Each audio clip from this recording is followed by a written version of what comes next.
o'clock. We'll go ahead and get started with our invocation. I ask Mr. Brian Nevins, our police chaplain, to come up to the stand. Thank you. If you would pray with me, please. Lord, it is by your grace that we are here. It is by your grace that we are sustained. And Lord, I ask for wisdom for these council members, Lord, and that there be no other agenda other than that which blesses and pleases those who elected them to serve.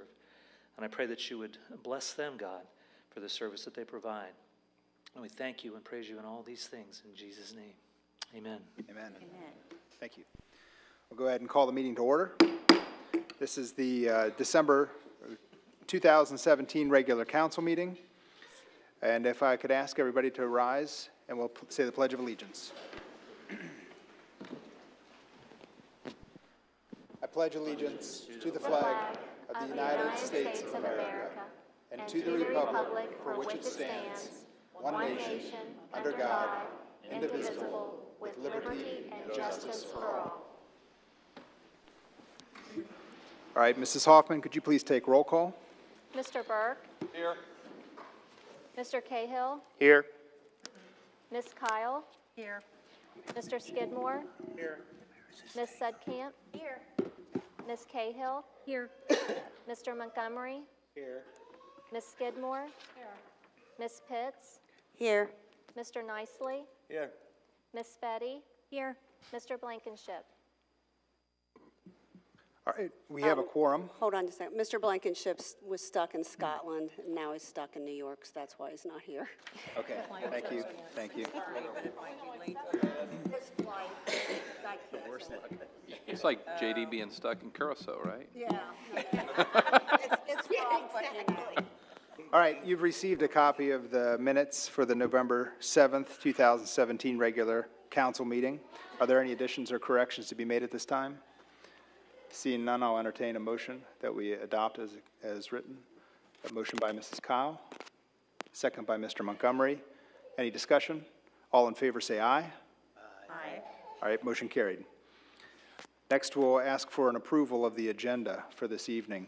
Now, I will make a quick comment that there is one change to the normal agenda. We've pulled up the citizen public comments to earlier in the agenda. I just want to highlight that. We'll also give people another opportunity to speak before legislation if it seems like there are people that have comments. But with that, so you've seen the agenda for the December 5th, 2017 regular council meeting. Are there any additions or changes to be made?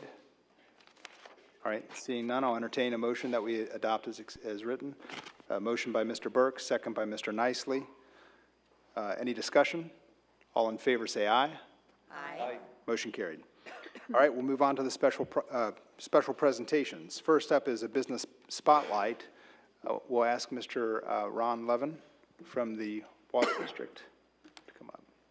Welcome.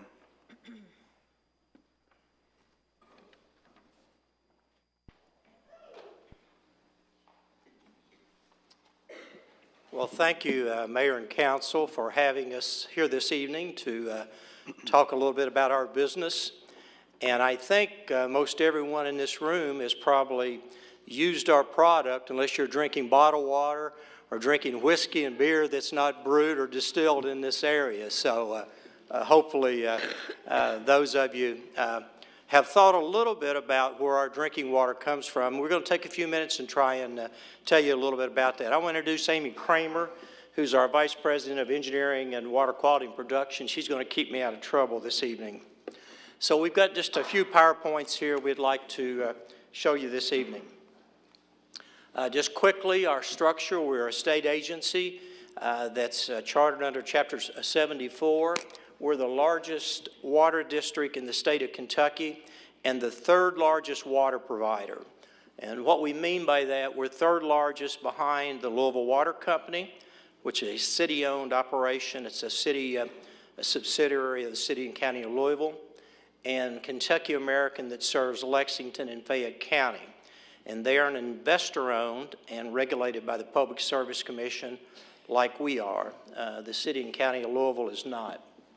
We're an agency that's the creation of the merger of some 18 water agencies over the last 80 years. It's a lot of time. The most recent of those mergers was the merger of the old Campbell County and Kenton County water districts in 1997. Just quickly, our governance, of course, from federal level is the Environmental Protection Agency, which sets a lot of drinking water regulations. We're a very heavily regulated industry. The Division of Water from the state level, and then any of our rates and charges they have to be approved by the Public Service Commission. Our board is approved by the county judge executives of Kenton and Campbell County, and ultimately approved by the fiscal courts. And we have 4 commissioners from Kenton and 2 from Campbell County. I won't go over all these facts, but we serve about 300,000 people, about 160 employees, about 82,000 customer accounts, have 3 treatment plants. I'll talk briefly about those in a second. What I want you to remember here, if you add those 3 numbers up, we can treat about 64 million gallons of water a day. Our average demand is about 26 million, so you see we got quite a bit of capacity there, and we're in pretty good shape from a treatment capacity standpoint. 20-some storage tanks that you'll see around the region. We like to say that we're a $50-some million company. We serve all of Campbell and Kenton County, also serve the International Airport, wholesale water to the city of Walton, wholesale water down into Grant County to the Bullock Pen Water District, and also into Pendleton County to the Pendleton County Water District. This is some photos. We pump water from the Ohio River in 2 locations, 2 pump stations, and also we have a pumping station on the Licking River. This is our 3 treatment plants.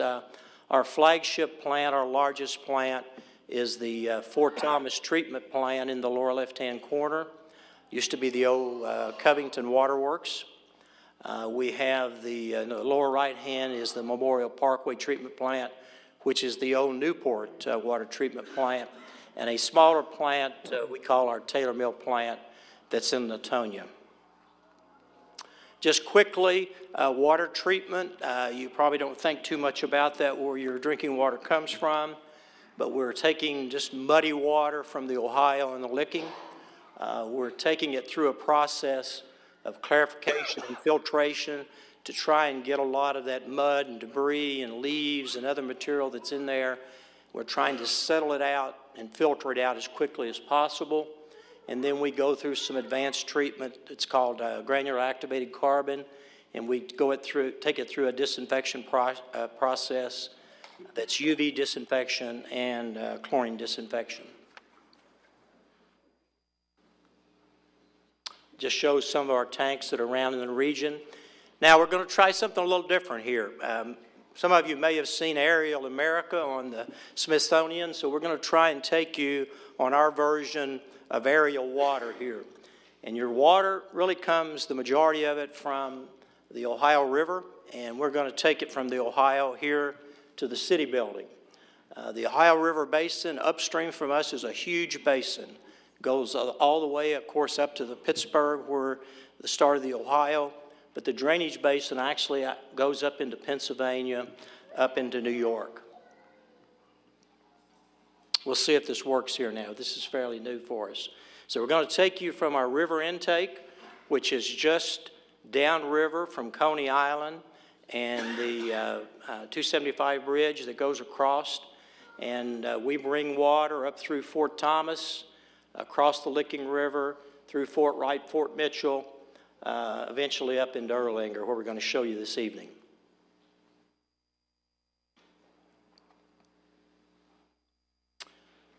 So this river intake, if you're going across the bridge, and if you can envision Coney Island's off to your right, if you look downriver, you'll see this large river intake, and the other intake is actually the Cincinnati water intakes.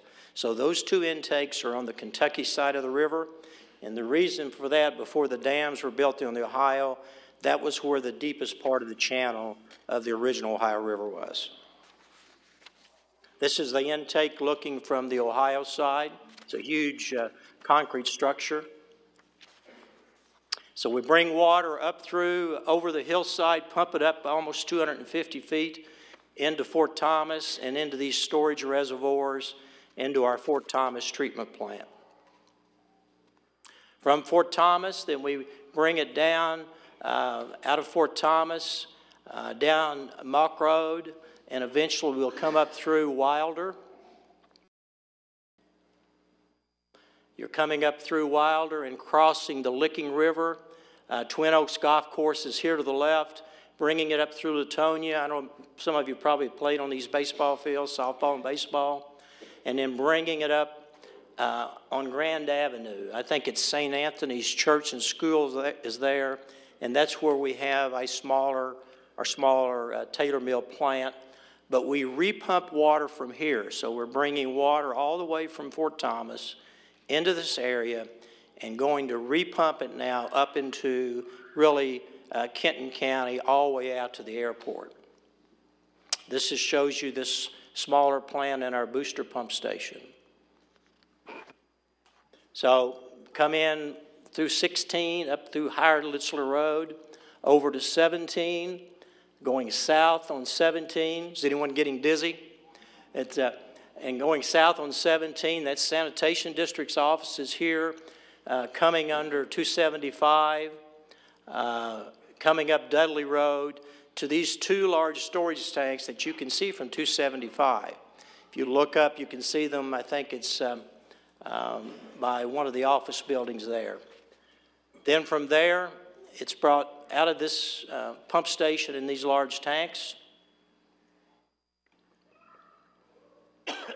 and eventually we'll come up through to Thomas More Parkway. You'll see Four Seasons here, through Thomas More, under Turkey Foot, around Crestview Hills Mall, coming under Dixie Highway. Believe it or not, there's Dixie Heights football field. We come right through the edge of that, and you come on up through the neighborhoods, eventually in front of Lloyd High School, and here we are. It's a long way. As the crow flies, this is probably 10 miles. From a piping standpoint, we're bringing water over 14 miles through this series of pumps and pipes and in our distribution system. Probably it takes anywhere from 4 to 5 days once we bring them from the river water, taking it through our treatment plants, through these tanks, before you see it here as a customer in the city of Erlanger. Just real quickly, in Kenton County, we're about 99% served in Kenton County. And you say, well, really, what does that mean? That means we've got about almost 500 households in the county that still do not have public water supply coming by their home. And those last 500 homes, and Jim, you know, you've done a lot of work with us, that's would require about 64 miles of main and about 23 million. So it's a lot of dollars to get to those remaining households. Same in Campbell County, except we're only about 97% served, and there's about 920 some households in Campbell County that still does not have a public water supply coming by their home. They're either using cisterns or hauling water, that type of thing. Quickly, the challenges we face. I mentioned to you that we're in pretty good shape from a capacity standpoint, but emerging contaminants. You hear a lot about pharmaceuticals and those type things. So we are constantly monitoring what EPA and what emerging contaminants are we looking at and may impact us from a treatment standpoint. O&M costs are hard for us to control. We use a lot of electricity and chemicals in our treatment process, but probably our most significant is aging infrastructure. We have a lot of old, aging pipes and infrastructure in our system, and that's our biggest challenge right now. And finally, rate management. I want you to just think about the importance and value of water. Say it's out of sight, out of mind. You don't think too much about it. You expect when you turn that faucet on, it's there. When you flush your Kubota, it goes away. But there's a lot involved, the public health, safety, and welfare, the types of customers we have, residential, commercial, industrial, of course, fire protection, and really the economic vitality of the region really hinges on water and wastewater service, we think. A lot of talk about the Brent Spence Bridge and traffic and those type things, but think about if you're out of water for a few days. And most people don't realize if we have a major upset in our system, we have about a day to a day and a half storage, and we would be out of water. And then finally, think about the value compared to our other service. Your average water bill is about $35 a month for the average customer. Compare that to what you're paying for your cell phone, your cable bill, your electric bill. We think it's a great value. And this final slide just shows you that for that $35 bill, you're paying a little over $1 a day for basically all the water you can use for drinking, household cooking, household needs, and etc. And you compared to a bottled pop, bottled water, etc., for that same amount of dollars, you could purchase over 200 gallons of our treated drinking water. This is a display we use sometimes that we put up to drive that point home. So that's it. We'll be glad to answer any questions, and hopefully that helps you understand our business and the product and the service we provide.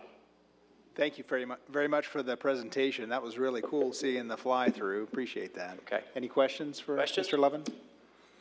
All right. Thank you very much, Thank Ron. you. Thanks for coming out. All right, we've also got another business spotlight this evening, the Erlanger Putt-Putt. I'd like to ask Mr. Kevin Shea to come on up. Yeah. Welcome. So would you be able to take a few minutes and talk a little bit about Putt-Putt? Sure. All right. First off, I'd like to thank Vicki Kyle for kind of bringing it to Dave Hahn's attention. This is currently our 50th year at Putt-Putt. We were built back in 1967. As a lifelong resident, growing up on Timberlake, teaching at Erlanger Lloyd and St. Henry, I know I've seen a lot of friendly faces in here. Got a couple calls from our new chief, Mr. Brendel, with some vandalism up there, and he helped me out. So I want to say congratulations to him for being our new chief. But we just celebrated our 50th year, going strong. I've been at Putt-Putt for 33 years. I tried to get the original owner to come tonight and be recognized because he did start the business in 1967. And I think the joy of our business is, I tell my wife all the time, where else can I have a business where 99% of the people coming to play are happy, where you're working at a job where people are coming happy and hopefully leaving happy.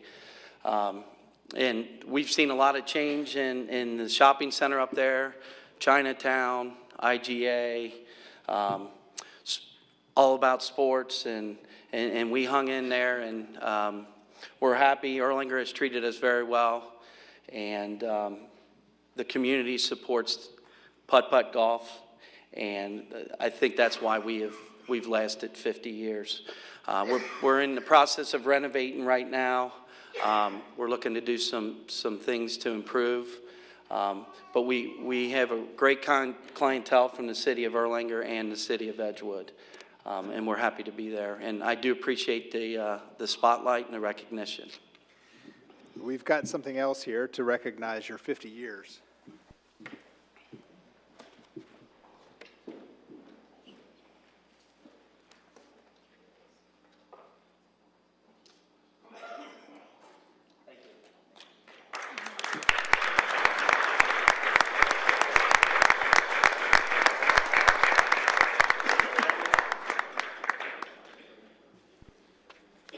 All right.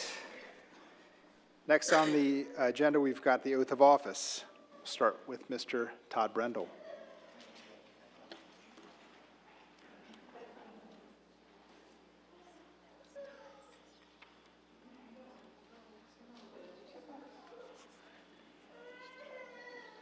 Do you have a Bible? Okay, on the way.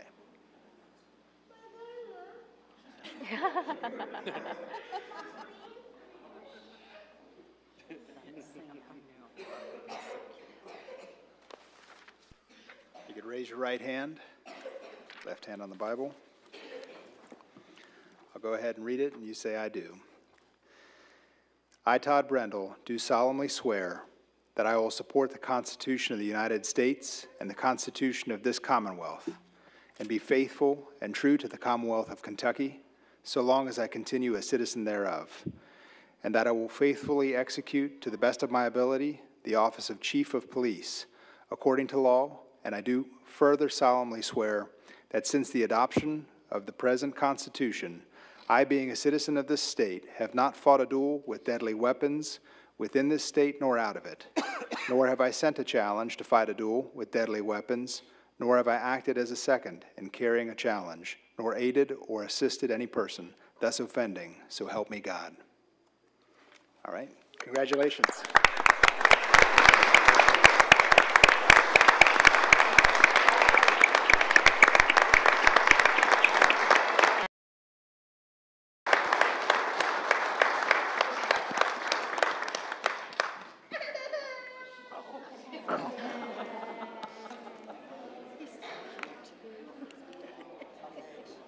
You want to say a few words? Yeah, okay. Congratulations. Want to make sure.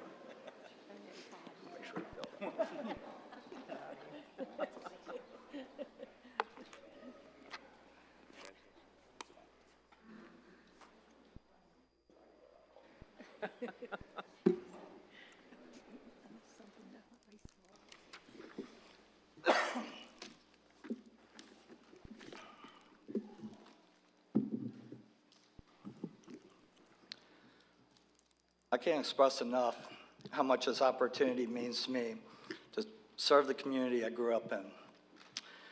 I want to thank Mayor Hermes, Mr. Kramer, and City Council for allowing me this opportunity. This would have never happened if it weren't for so many people helping me through the years. I would like to take a moment to thank some of those people. I'd like to say thank you to Chief Sandel, Greg Sandel, for giving me the opportunity to work here. Chief Mark Fields, for allowing me to stay in the schools that I love so much.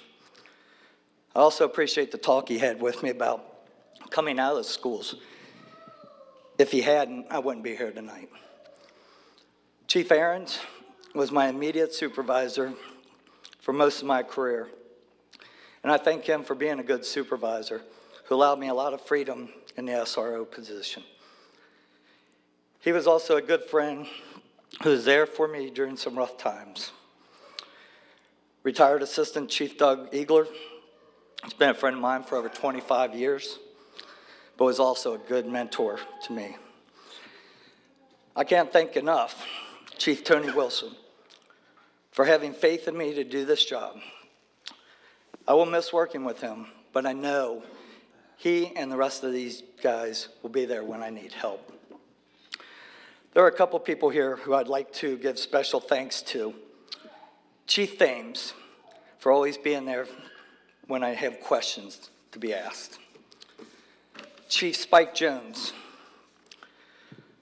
for being a good friend and mentor to me for the last 20 years.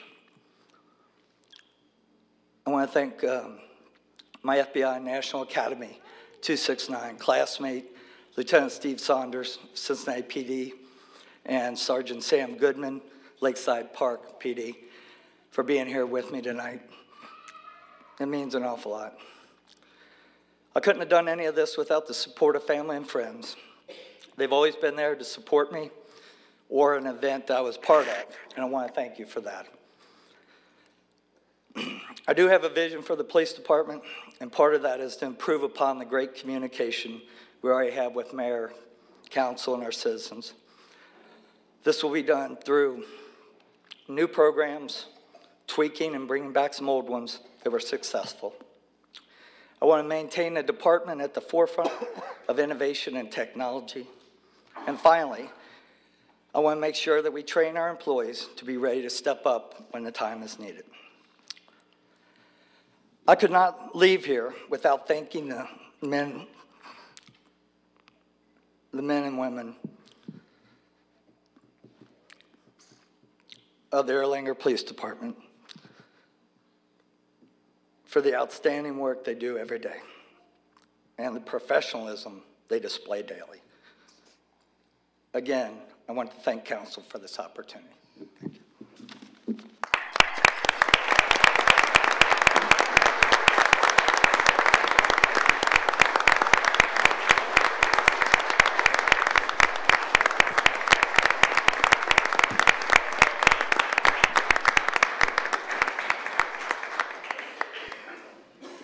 All right. Congratulations, Chief. I would like to do the oath of office for Assistant Chief Kyle Rader.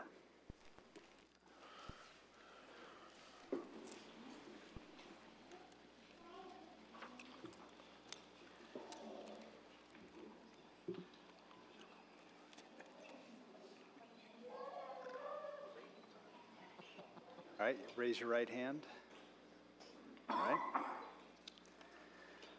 I, Kyle Rader, do solemnly swear that I will support the Constitution of the United States and the Constitution of this Commonwealth, and be faithful and true to the Commonwealth of Kentucky so long as I continue a citizen thereof, and that I will faithfully execute, to the best of my ability, the office of Assistant Chief of Police, according to law. And I do further solemnly swear that since the adoption of the present Constitution, I, being a citizen of this state, have not fought a duel with deadly weapons within this state nor out of it, nor have I sent a challenge to fight a duel with deadly weapons, nor have I acted as a second in carrying a challenge, nor aided or assisted any person thus offending, so help me God. All right, congratulations.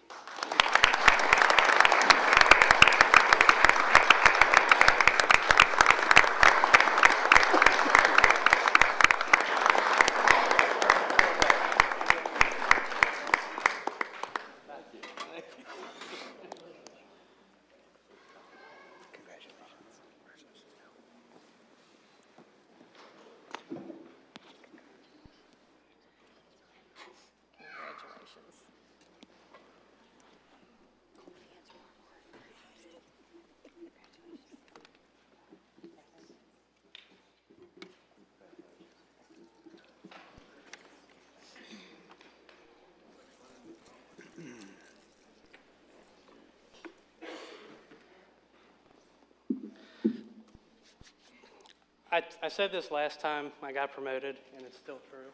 I have to stop getting promoted behind Todd Brindle because his speech is hard to beat.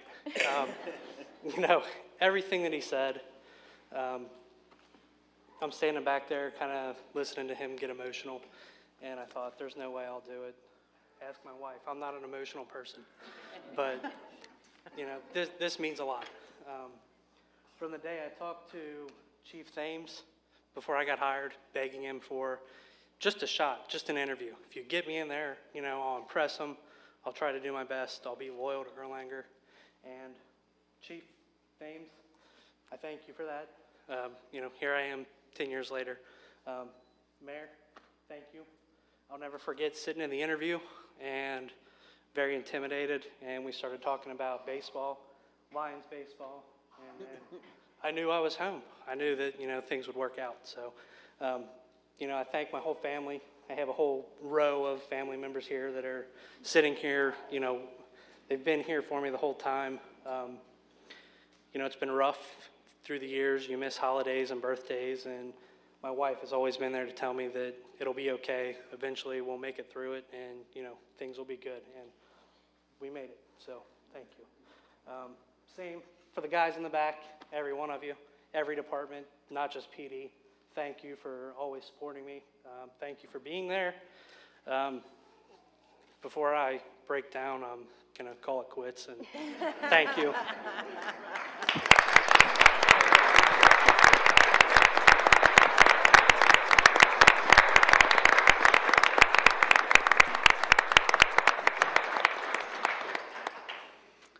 All right, congratulations. All right, next up on the agenda, we've got service pins. First up is Mr. Steve Connolly, Board of Adjustments. Is Dave Hahn ready to? Yeah.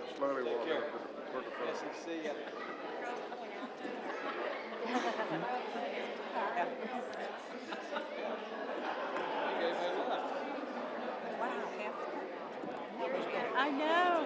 Isn't that awesome? Yeah, it is. That is great. It is.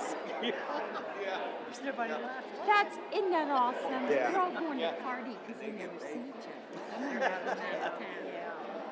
Yeah. I remember Kyle Rayner. Yeah. This is like yeah, she's really makes an impression on you. Stop. Yes, he is. I really like him. Oh, that's hilarious. Steve, give us just a second. I think Mr. Hahn. Nothing like being recognized. Yeah. Mr. Hahn, did you have something prepared?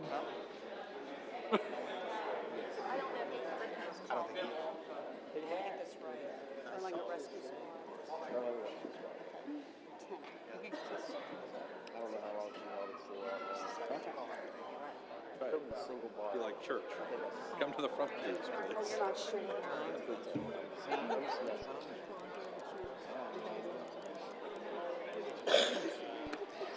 Okay, so we are recognizing Mr. Connolly for 20 years of service. He said even as he came in here this evening, he couldn't believe it had been 20 years. And, but yes. Okay, well. It is. And we've also asked Mr. Connolly if he'd be willing to continue to serve on the Board of Adjustments, and he has agreed to continue to serve. Hopefully another 20.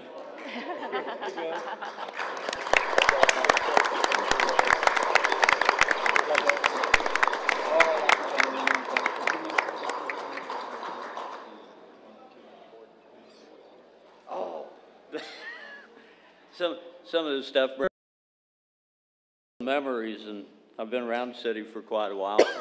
One of the memories I came up with tonight is I was once on the auxiliary police department, and I was trying to think, I knew this went back for 20 years, and I was trying to remember how long ago it's been since that's been abolished. I know at least 40, I'm thinking, so I appreciate the acknowledgement, so thank you. Thank you, Steve.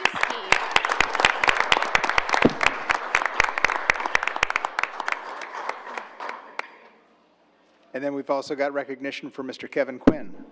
Thank you, Mr. Bogard. Well, we'll try to keep this short and sweet. I believe Kevin's wife is ready to get home and get some food, right?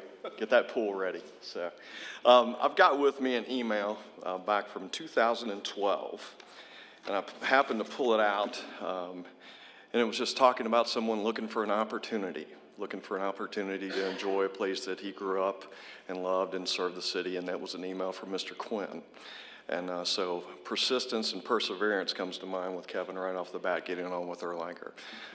Grew up here, was raised his family here, his wife Denise, his two sons, Brian and Dustin, daughter Peyton, and two grandchildren. So he's invested in our community, and he's become a great friend, and he is a very, very valuable member of the team and was promoted recently to the admin team within the department. He's doing a fantastic job, so it's hard to believe it's been 5 years.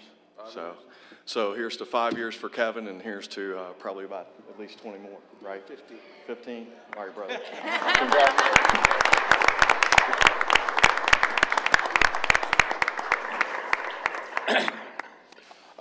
Thanks a lot. It's really been a real quick 5 years.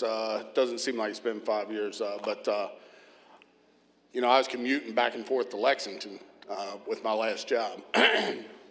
So getting to stay home is a huge benefit for me, to be close to my family. Missing quite a bit with my daughter, any of her activities. So I do want to thank Rick for giving me the opportunity, and the rest of the Public Works team, Ed, Dale, Joe Daugherty. Of course, I got to thank Al Newman. he put up with me for the first year I was here. They basically stuck him with me, and I was in his pocket pretty much for the whole first year. So he showed me the ins and outs, and and the rest of the team also. Very talented group down there. Everybody brings a little bit to the table, so you can gradually learn. So it's a great team, and now starting with the administration team and getting to kind of start over again and learn from these guys. So I appreciate it, and thank you.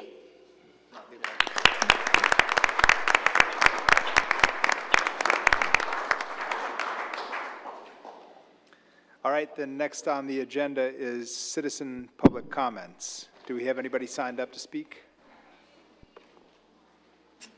I know we had one on there. The first one was Mr. Gary Meyer.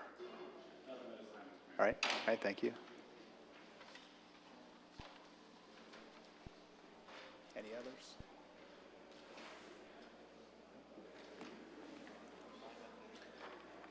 Okay, we've got Carolyn Cassidy. Yeah, please, welcome. Come on up.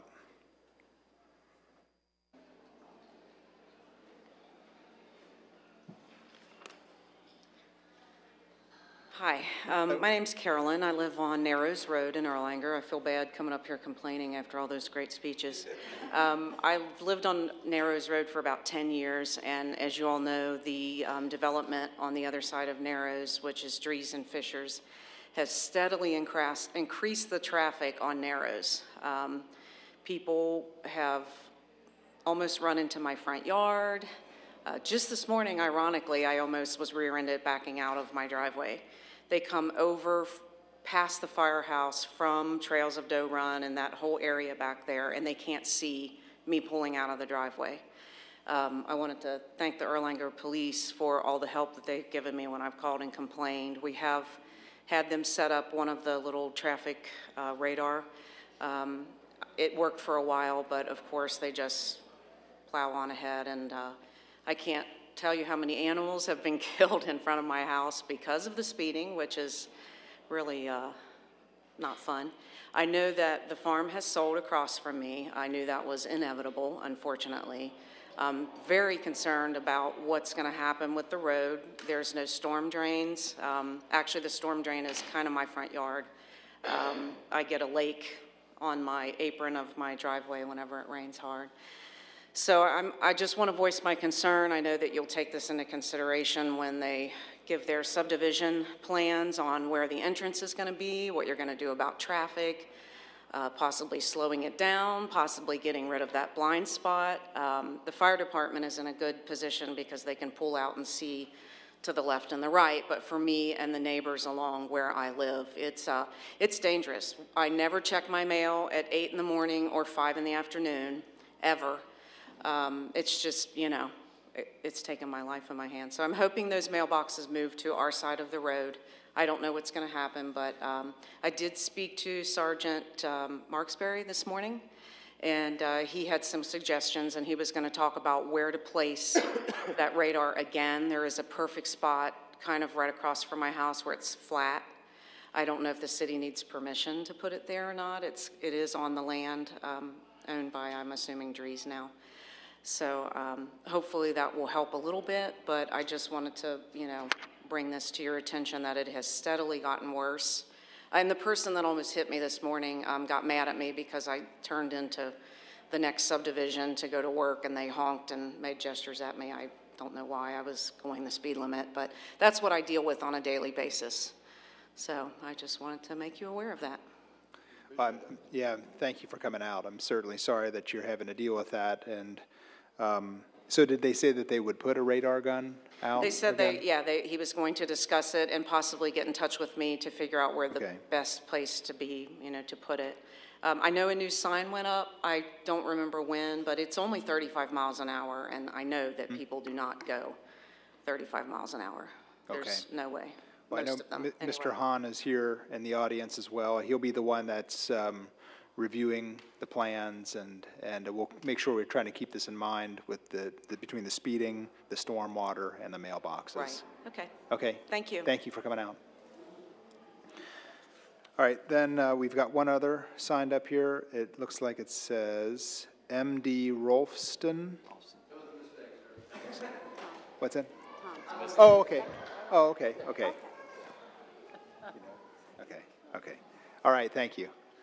Anybody else that wanted to get up and speak? Okay. All right, then we'll move on to the mayor's report.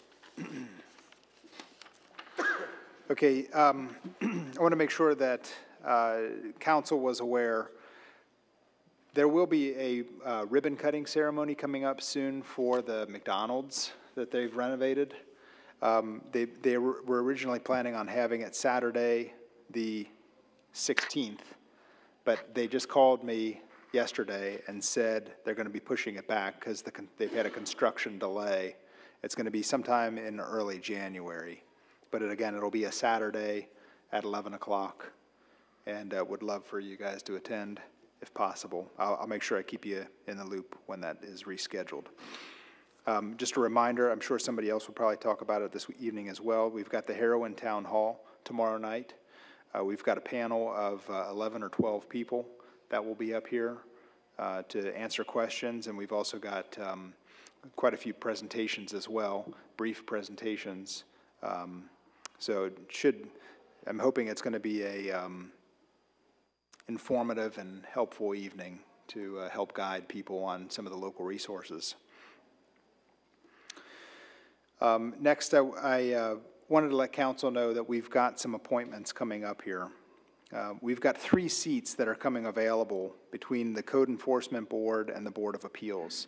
These are folks who have said that either they are not interested in serving anymore or have not returned phone calls, or there's no way to get a hold of them. And one of them also is Doug Connolly, who is Steve's, is that Steve's son? No. I think it.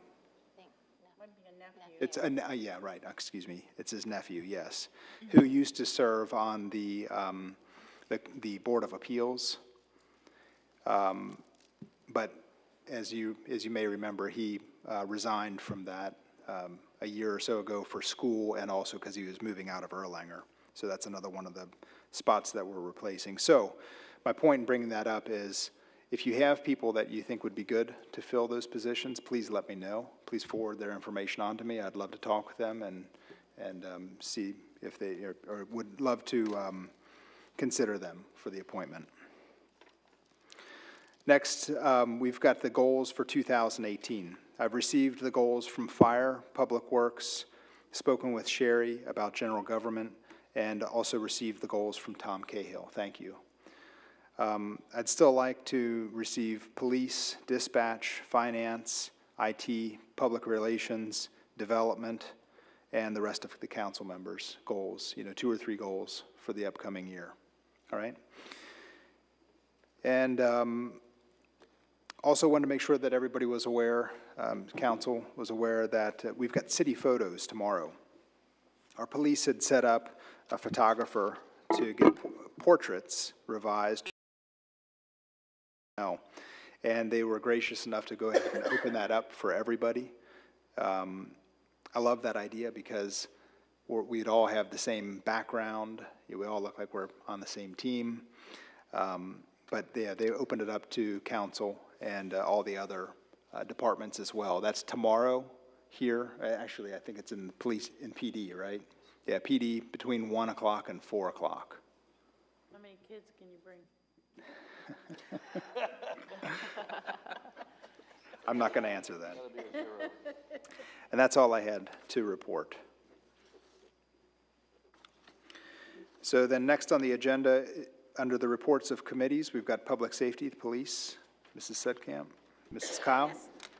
Yes, sir. Tony Wilson's last day as the Chief of Police was November the 30th, and he was an officer with Erlanger for 25 years. We thank him so much for his service and wish him a very happy retirement. Sergeant Claire graduated from the Southern Police Institute. She is the first female sergeant to attend the Southern Police Institute in Erlanger history. She just keeps making those whoosh. She's something. In the early mornings of November 5th, our units responded to a triple shooting in a car at Stevenson and Mary. The detectives took over the scene and are investigating. Monica Dietz graduated the Public Safety Communication Academy for dispatch, and we received 4 internal applicants from around the city. The 4 internal candidates were interviewed for the position of police officer. Yeah, and when they did those interviews, dispatcher Stephen Holstrom was chosen after successful completion of the process and is currently in the hiring process with a potential academy start date of May of 2018. The Drug Strike Force unit made an arrest on a suspect who is suspected of trafficking fentanyl, so that's a good job. And the police social worker position was posted and is currently accepting applications. And I think I saw a note today or an email from someone that they just put it out for external applicants now. Yeah. So we did the internal. I encourage everyone to share that because I did so, and it's, you know, the more that people share it, the more people are going to see it. And then it says Lieutenant Colonel, but now it's Chief Brendel, assisted with the Special Olympics bowling on November 4th. I believe that was at Super Bowl. And then we have a couple other things. Training, the police department began conducting their low-light annual night qualifications for police officers this month. As required by our insurance carrier, one of our annual qualifications is to be conducted at night. Each officer is required to qualify on their pistol, rifle, and shoot an off-duty weapon course of fire. In addition, we also conduct recertification on our TASER to include 2 written tests and 1 practical covering usage and use of force. Then on a lighter note, the K-9 unit, Clark and Bodo were off most of the month due to paternity leave. Congratulations to Officer Clark. And an illness kept the K-9 from training on 1 day of his training days. Then a bullet stab proof vest was approved by vested interest in K-9s to have a vest ordered for Bodo. And it will be embroidered with, "In memory of K-9 Jethro, Canton, Ohio Police Department." Girdler and ASCO have been training for 4 hours each week to log in 20 hours of continual training this month. And I thought this next part was pretty neat. A partnership was also reached with Petland. They want to provide food, toys, treats, etc. for all of Erlanger's K-9s, present and future, for the rest of their lives. Isn't That's awesome. So maybe we should recognize Petland the next time. Yeah, truly. That's huge. That is. I mean, because I know those shepherds eat a lot of food. That is huge. We've had shepherds in our family before. And then I believe Ms. Sudkamp talked about Monica Dietz. The only other thing I have on here is the elementary schools. In November, they completed 4 DARE graduations at the elementary schools. And this is Officer Joel Shepard.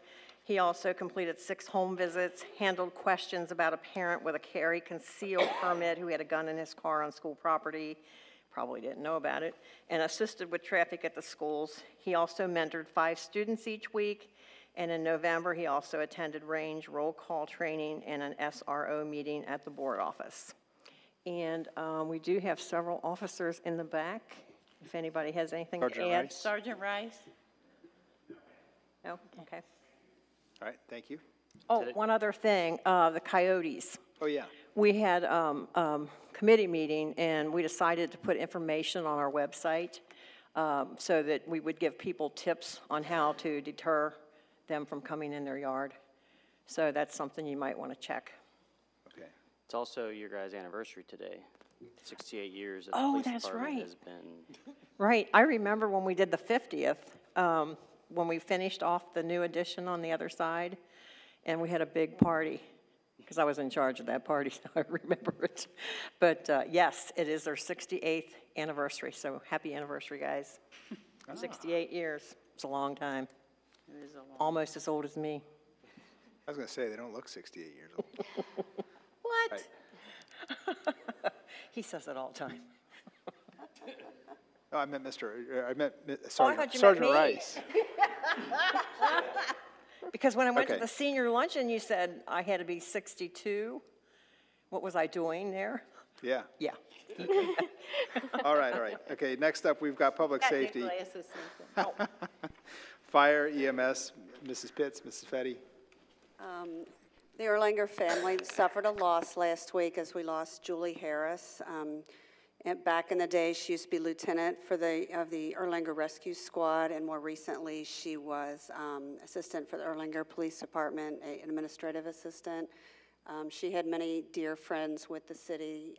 She was laid to rest on Saturday, and we just want to extend our prayers for her family and her dear friends. And for the Erlanger Professional Firefighters, they celebrated their 15th anniversary. They added Chief Jake Shaben to their honorary membership for his commitment to the fire service for over the last 70 years. And then Chief is going to add a little something.